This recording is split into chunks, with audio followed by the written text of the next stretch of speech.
The human named Elias walked through the strange alien forest with slow and careful steps, holding a small lantern in his hand. The sky above him was dark purple, and thin mist moved between the tall glowing trees. He was traveling alone after his ship crashed far away from the main road. He only wanted to find a path out, but the forest felt endless. Every sound echoed strangely.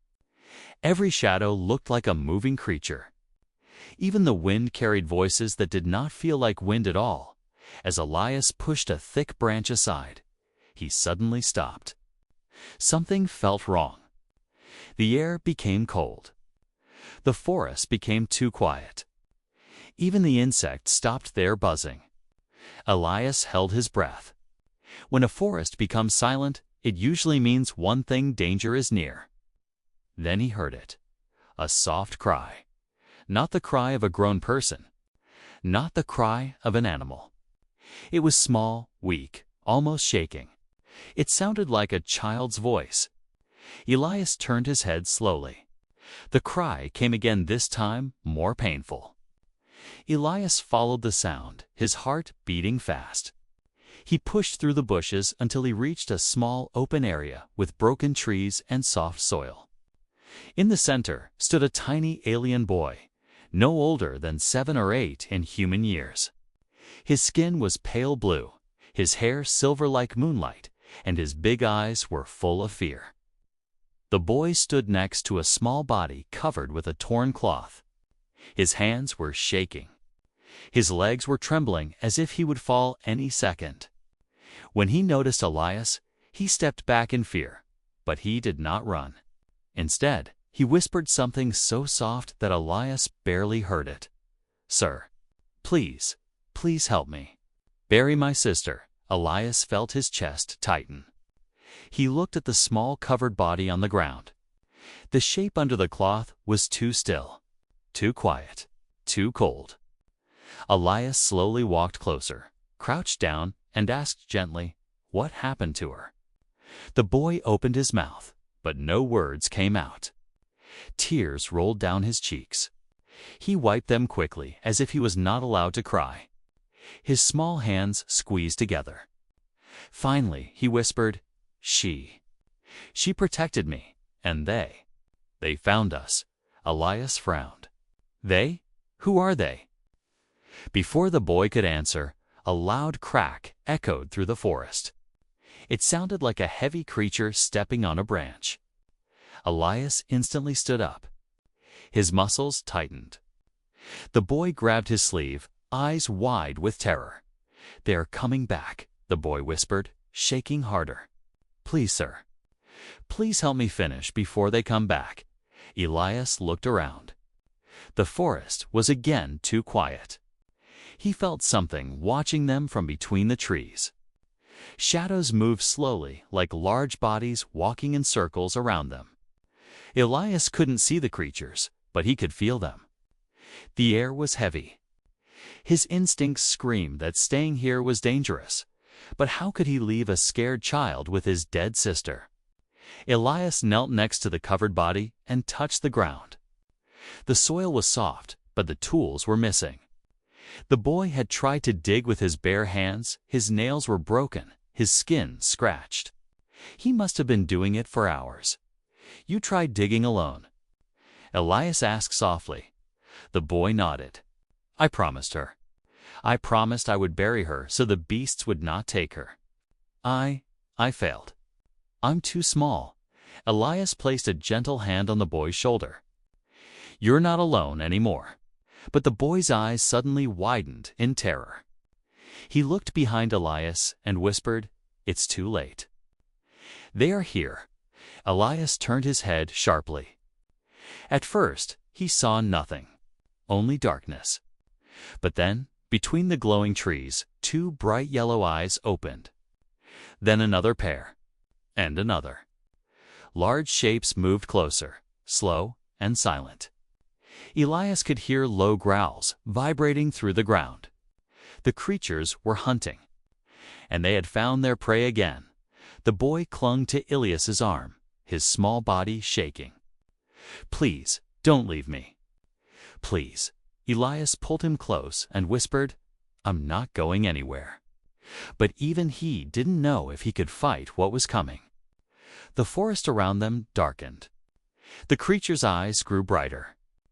The growls grew louder. And the boy's dead sister lay between them, waiting for the burial he had promised. Elias breathed deeply. Everything inside him told him to run. But he didn't move, because sometimes humanity is not shown through strength, but through the moments we choose to stand still when someone needs us most. And in that silent forest, surrounded by unseen predators, the human made his choice. He would protect the boy, no matter what came out of the darkness next. Elias held the frightened alien boy close as the glowing eyes in the forest slowly faded back into the darkness. The creatures did not attack yet, but their presence was enough to freeze the air. Elias waited, listening to every sound. The boy trembled in his arms, trying not to make a noise. Only when the forest became quiet again did Elias slowly release a breath. He didn't know he was holding Dot. The boy wiped his tears quickly, embarrassed to look weak. Elias knelt down beside him and spoke softly. We don't have much time. Show me where you tried to dig. The boy pointed to a shallow hole near the covered body. It was uneven and small, barely enough for a hand, not a body. The soil around it was soaked, and Elias noticed dark spots, blood, not human blood. The boy must have hurt himself while digging alone. Elias gently turned one of the boy's hands over. His small nails were broken. His fingers were swollen and wounded. Dirt and dry blood covered them. The boy pulled his hand back shyly. I wanted to finish before they came back, he whispered, voice shaking. I did my best, sir. But the ground, it was too hard. Elias placed a hand on his shoulder. You did everything you could. Let me help now. He grabbed a flat rock, the closest thing to a shovel he could find, and began digging. The ground was thick and stubborn, filled with tangled roots. Every time Elias struck the soil, the forest reacted, shivering leaves, a bird flying away, or an echo bouncing off the trees. It felt like the forest was warning them to leave. The boy sat beside him silently, watching every movement. His eyes kept traveling to the covered body, and his lips trembled. She always said she would keep me safe, he whispered softly. Even when we ran, she told me not to look back. She told me to run faster than the wind. She told me not to be scared. What happened to her? Elias asked gently, still digging. The boy lowered his head. His voice cracked. They hurt her because of me. Elias paused. Why would anyone do that? The boy's hands tightened into small fists. Our tribe has old laws. Too old, too cruel. I was born weak. They said I was a curse, a bad sign for the tribe. My sister didn't believe it. She protected me. She hid me. She helped me escape. He swallowed hard. Then they came for us. Elias listened carefully. The story filled him with anger. How could any tribe abandon a child? The boy continued. She fought them. She stopped them long enough so I could run. But the beasts, they were released to track us. Elias now understood the bright yellow eyes in the forest. The tribe's hunters used beasts to chase their own people. The hole was halfway done when the forest suddenly shifted again. This time, it wasn't the soft growl of distant predators. It was something heavier, something bigger. A long, dragging sound moved across the forest floor, as if something massive was crawling or sliding over leaves and rocks. Elias froze. The boy's eyes widened instantly. He knew that sound. They're searching for her body. The boy whispered. The beasts. They always return. Elias moved quickly, grabbing the rock shovel again and digging faster. Sweat ran down his forehead. His arms shook with effort. But the boy didn't sit still anymore. He jumped beside him and started digging with his wounded hands again. "Hey, stop," Elias said, pulling the boy's hands away. "You'll hurt yourself more." The boy shook his head. Tears streamed again. "We have to finish. If they see her, they will take her. They will take her soul." He pointed at the dark forest. "Our tribe believes the beasts can eat a soul if a body is left uncovered." Elias understood. Now this burial meant everything. "Okay," he whispered, voice steady. "We'll finish together, but not like this." He took off his jacket, folded it, and placed it under the boy's knees so he wouldn't kneel on sharp roots. He guided the boy's hands to safer spots in the soil. They dug side by side, one with a rock, one with tiny hands that refused to give up. Minutes passed. The dragging sound grew louder. Trees shook. Something enormous approached from behind the glowing trees. Elias felt the ground vibrate slightly. Whatever was coming was not far. The boy looked over his shoulder and gasped. "Sir, it's here." Elias didn't dare turn around. His fingers dug into the earth desperately. Finally, the hole was deep enough, barely, but enough. Elias whispered, "Stay behind me," and slowly lifted the cloth covering the sister's body. The boy covered his mouth to keep from crying out. But before they could lay her in the grave, a massive shadow stretched across the ground. Something huge stepped into the clearing. Elias felt warm air hit his neck, like the breath of a large creature breathing right behind him. He grabbed the boy's arm, pulled him close, and turned around slowly, and the creature towered above them. Its eyes were not just yellow, they were burning. The creature towered over Elias and the alien boy, its long muscled legs sinking slightly into the soft soil. Its breath was hot, heavy, and slow, almost like a giant furnace pulling in air. Its body was covered in dark scales that reflected the glowing trees around them. But the most terrifying part was its eyes. They were bright yellow, burning like twin suns in the darkness. Watching every move Elias made, the boy grabbed Elias's shirt tightly, his fingers shaking. That is a soul hunter," he whispered, barely able to speak. "They sent it after us. It can smell fear. It can smell death." Elias swallowed hard.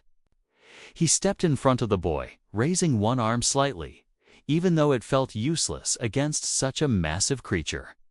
His heart pounded, but he stood his ground. Running was impossible. Hiding was impossible. The beast was already too close. The soul hunter lowered its head, sniffing the air. Its nostrils flared when it sensed the sister's body behind them. A deep growl rolled from its chest, shaking the leaves around them. Elias felt the vibration in his bones. "It's going for her." Elias whispered. The boy cried softly. "If it takes her, she will never rest. Please stop it, sir." Please. Elias knew he didn't have weapons, only courage and instinct. He picked up a broken branch, sharp on one end, and pointed it toward the ground. It was a useless stick compared to the creature's size, but he had no choice. The soul hunter stepped closer. Its claws dug into the earth with every step. Saliva dripped from its mouth. It was hungry not for food, but for the body behind them. Elias took a step forward, blocking the path. The beast stared at him, confused. It wasn't used to prey fighting back. "Not today," Elias whispered. The beast roared. The sound shook the forest. Birds fled from the trees. Leaves fell like rain. The boy covered his ears and ducked behind Elias. Trembling uncontrollably, the soul hunter lunged forward. Elias jumped to the side, pulling the boy with him just in time. The beast's giant claws hit the ground where they stood moments ago. The earth cracked under the force. Elias rolled, shielding the boy, and scrambled back to his feet. The creature roared again, turning its head sharply toward them. Elias felt the heat of its breath on his back. He grabbed the boy's hand and whispered, "Run behind the rocks, now." "No," the boy cried. "I can't leave you." But Elias pushed him toward a large crack between two fallen trees. "Go hide. Don't come out until I call you." The boy hesitated, then crawled inside the gap, tears streaming down his face. He pressed his hands over his mouth to stay quiet. Elias turned back to the soul hunter. His legs shook, but he forced them to stand. He swung the broken branch at the creature, hitting its snout. The beast hissed and stepped back, but not from pain. From surprise. Humans were rare here. And humans rarely fought. The creature studied him with slow, blinking eyes. Then, with a deep growl, it circled him, testing his reactions. Elias spun in place, keeping his eyes on it. He remembered something from survival training. Some creatures respected dominance. If he backed down, if he ran, he bowed, he would die. So he stood tall. "I won't let you take the boy," he said, voice steady despite his shaking body. "And you won't touch his sister."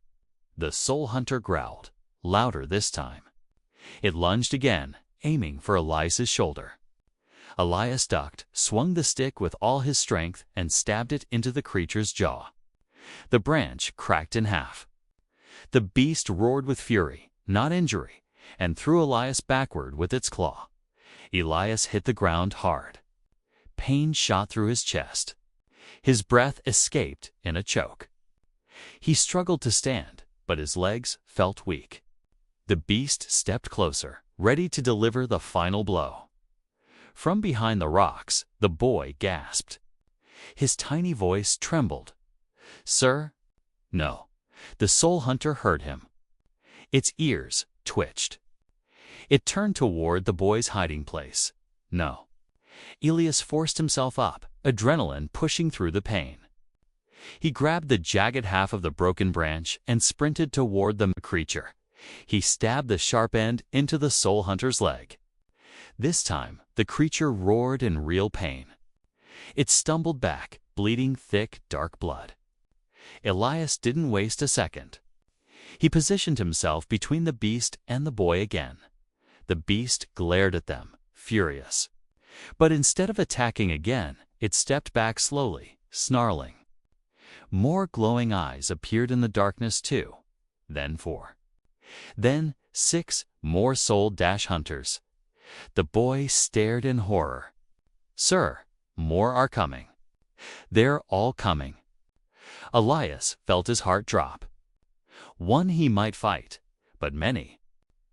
The forest filled with growls. Dozens of yellow eyes blinked in the shadows, and Elias realized something terrifying. They were not only hunting the sister's body, they were hunting the boy. Elias stood with shaking legs, his chest rising and falling fast. In front of him, the first soul hunter limped back, bleeding from the wound he had given it. But behind that beast, more eyes appeared, 2, 4, 6, more than he could count. Dozens of glowing yellow eyes blinked between the trees like floating lanterns in the dark. The boy crawled out from his hiding place, unable to stay silent anymore. "Sir, they will take me. They always take the weak one first. That is their law." His voice cracked. "You should leave me. I don't want you to die." Elias turned his head sharply. "I'm not leaving you, ever." The boy's eyes filled with tears. No one had ever said those words to him before, but the soul hunters did not care about emotion. They walked forward slowly, their heavy steps making the earth vibrate. Their tails dragged across stones. Their breath fogged up the cold air. Elias felt sweat drip down his back. These beasts were not just hunters, they were executioners. Trained by the boy's own tribe, the lead soul hunter, the largest one, stepped forward and released a low growl. It was warning him, "Move or die," Elias whispered. "Stay behind me," and gripped the broken branch tighter even though he knew it was almost useless. His arm already bled from the last attack. His ribs hurt every time he moved. But he kept standing. The boy tugged at his shirt with trembling fingers. "You don't have to fight." No human would fight them. "Maybe other humans wouldn't," Elias said softly. "But I'm here now. And I'm not letting monsters decide your fate."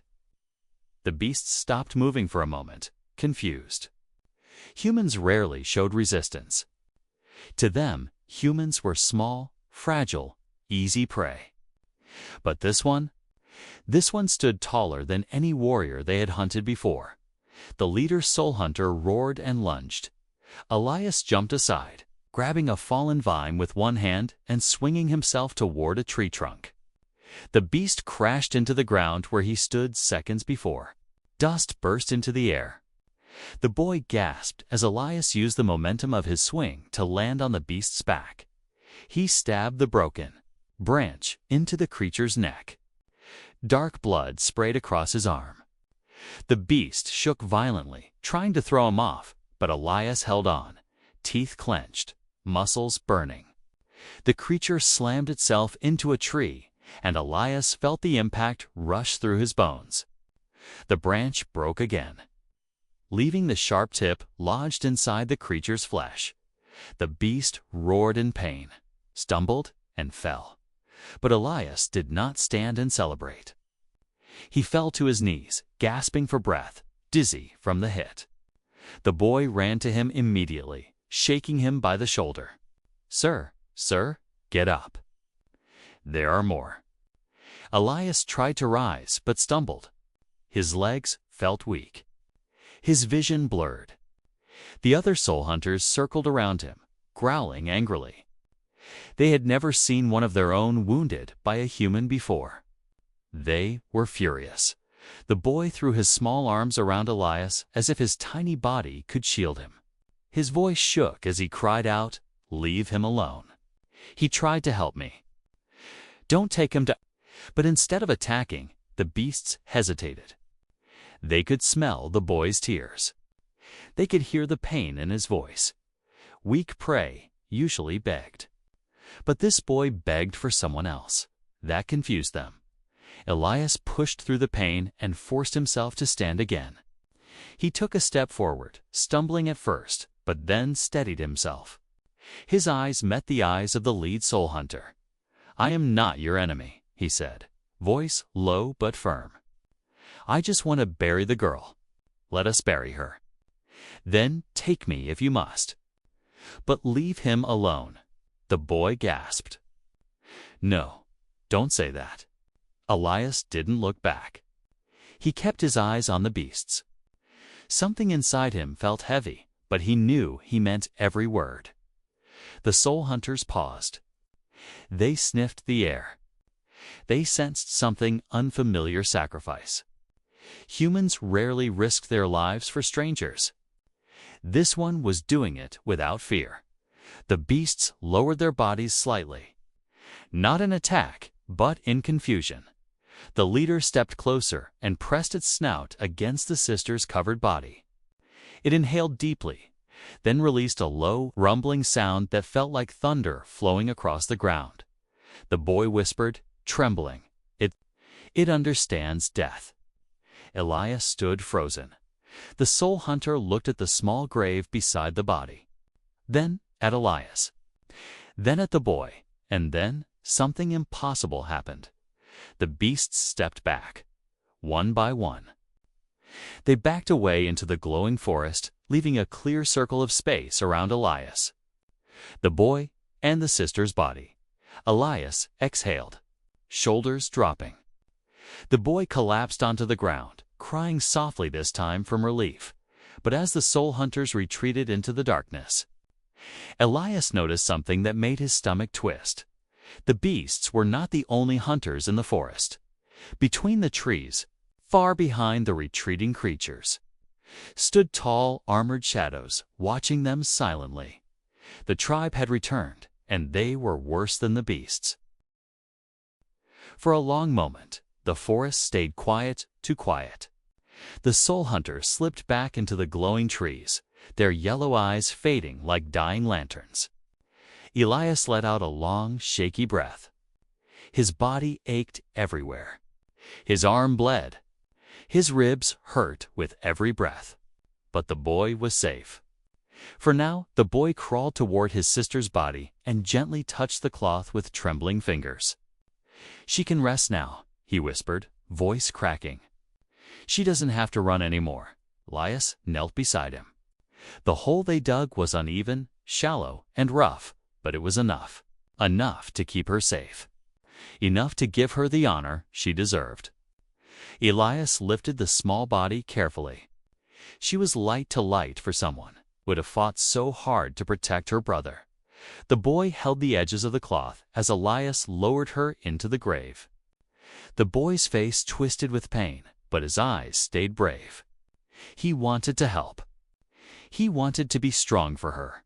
When the body settled in the ground, Elias gently covered her with soil. The boy scooped dirt with his tiny hands, despite his wounds, refusing to stop. Tears mixed with the earth, falling silently as he worked.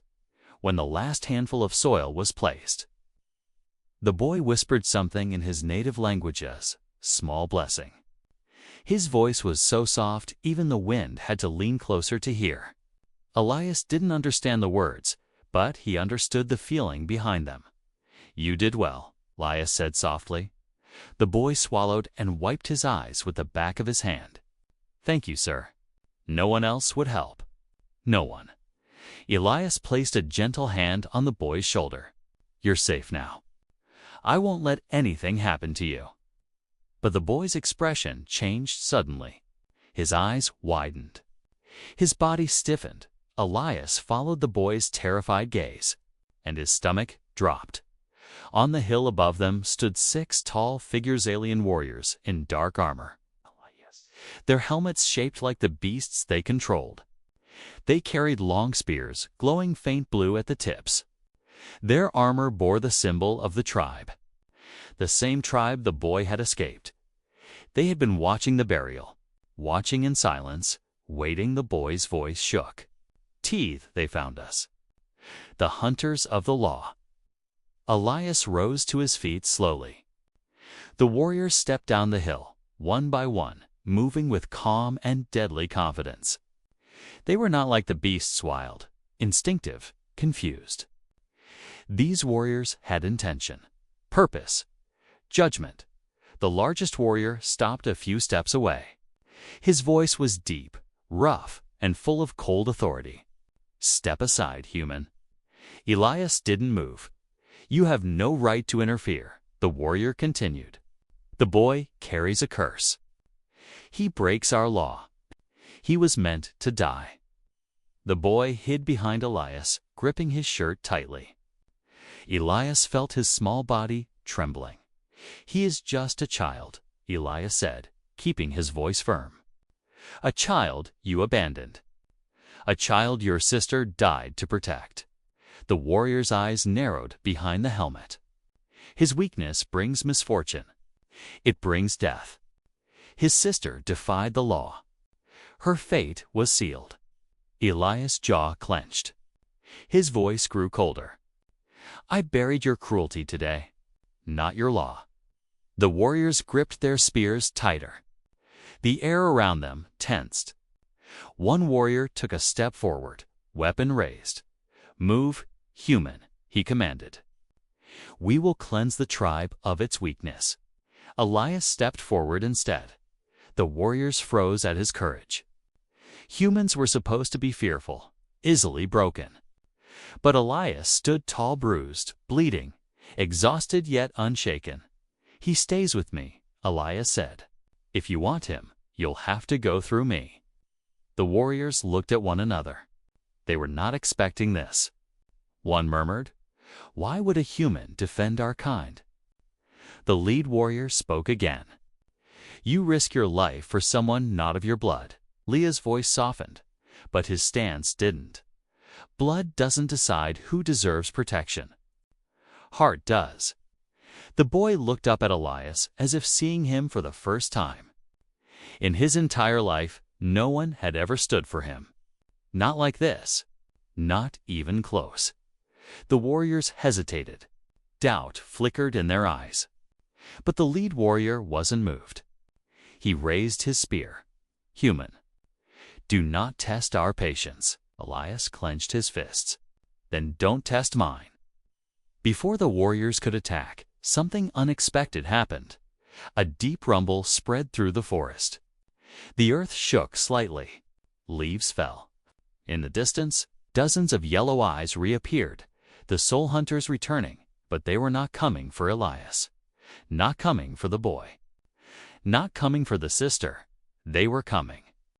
For the warriors, the beasts slowly circled the burial site, positioning themselves behind the armored tribe members.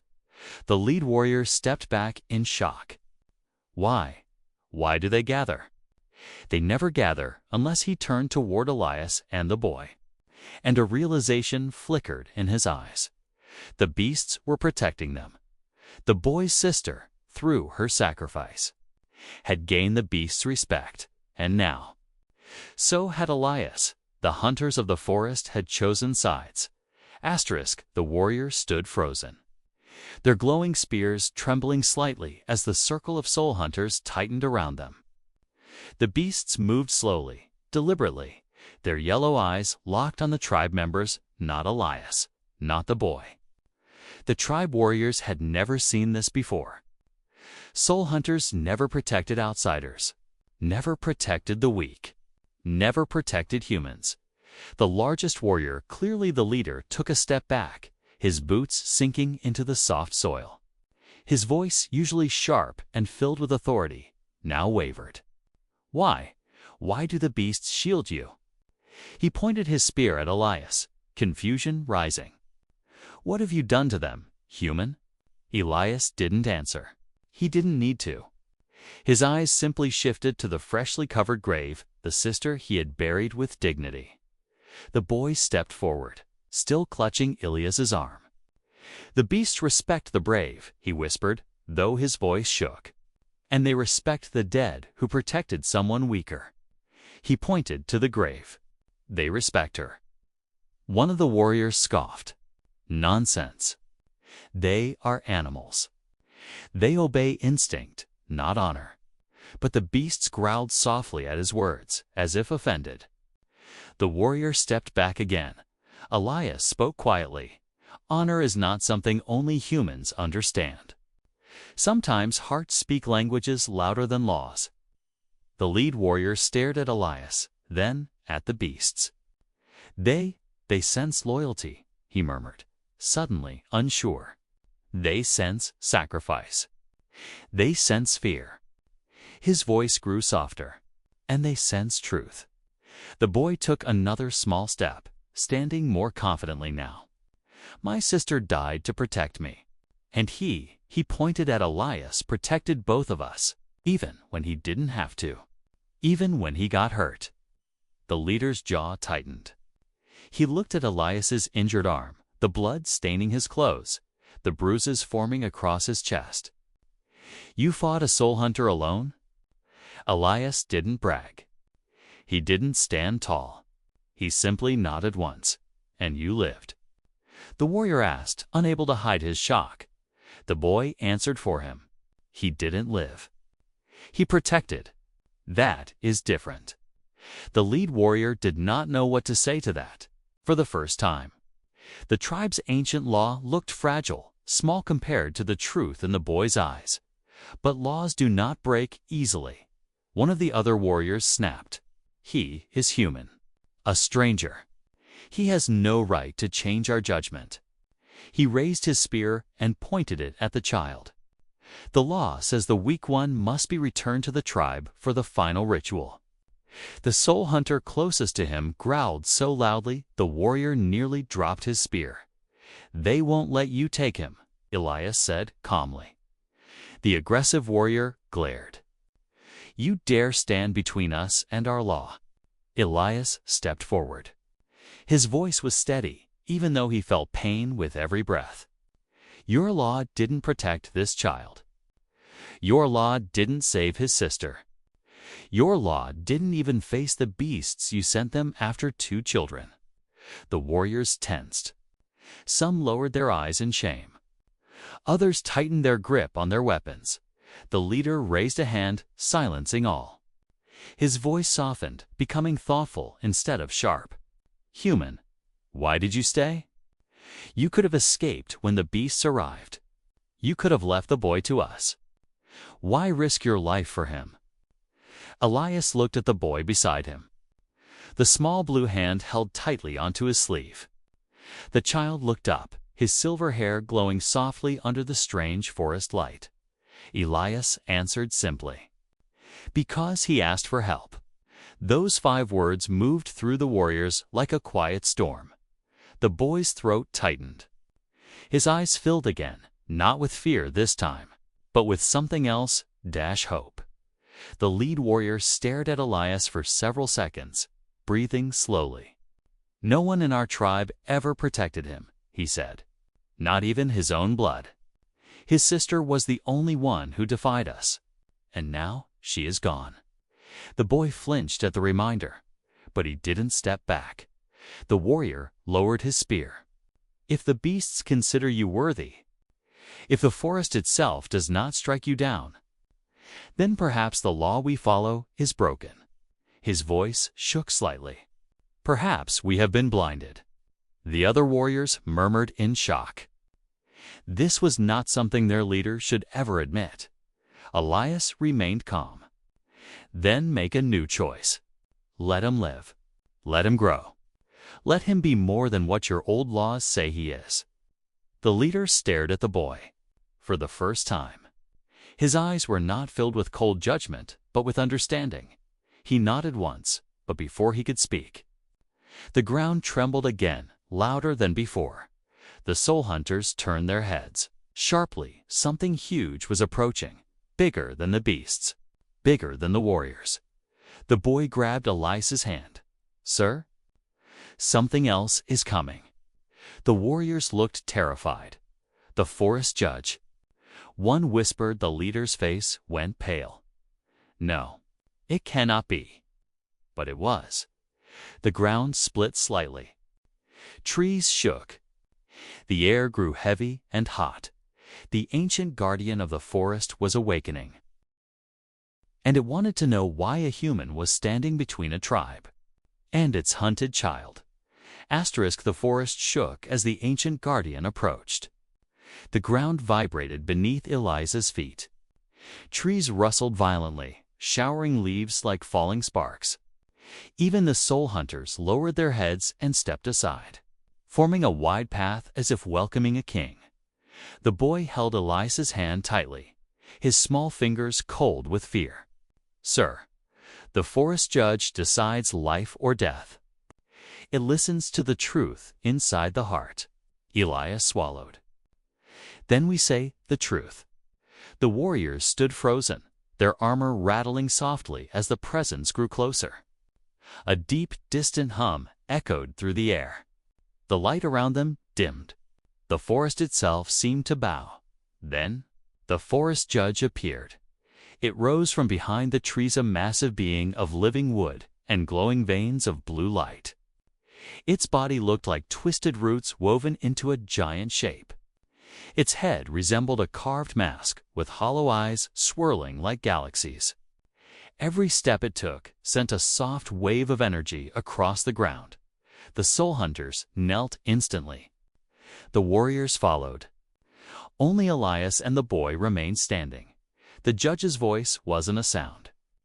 It was a vibration that shook the air around them. "Who disturbs this sacred ground?" Its gaze fell on the grave first, then on Elias, then on the trembling boy. The lead warrior bowed deeply. "Great Judge, forgive us." The weak child defied the tribe's law. "We came to deliver the final judgment." The judge's head turned sharply. The warrior's voice choked, suddenly unable to speak. "Your law is broken." The judge's words were cold enough to freeze the air. "You sent beasts to kill children. You betrayed the sacred code of life." The warriors trembled. Even their leader lowered his head in shame. Elias stepped forward, even though the ground pulsed under his feet. "Great judge," he said bravely. "The sister died protecting this boy. She deserved respect, not a hunt." The judge's glowing eyes shifted toward him. For a moment, Elias felt the weight of entire galaxies pressing against his chest. "You are human." Elias nodded, refusing to step back. "Yes, humans do not interfere in tribal judgments." Elias raised his chin slightly, ignoring the pain in his ribs. "I didn't interfere in a judgment. I answered a child's plea. I buried someone who deserved rest. I protected someone who deserved to live." The judge stared at him with eyes older than stars. The forest fell silent. Not a single leaf moved. Then, the creature lowered its enormous wooden hand toward Elias. "You showed compassion when others showed cruelty. You stood when others ran. You chose honor over fear." The warriors looked up slowly, shock filling their eyes. A human praised by the ancient guardian.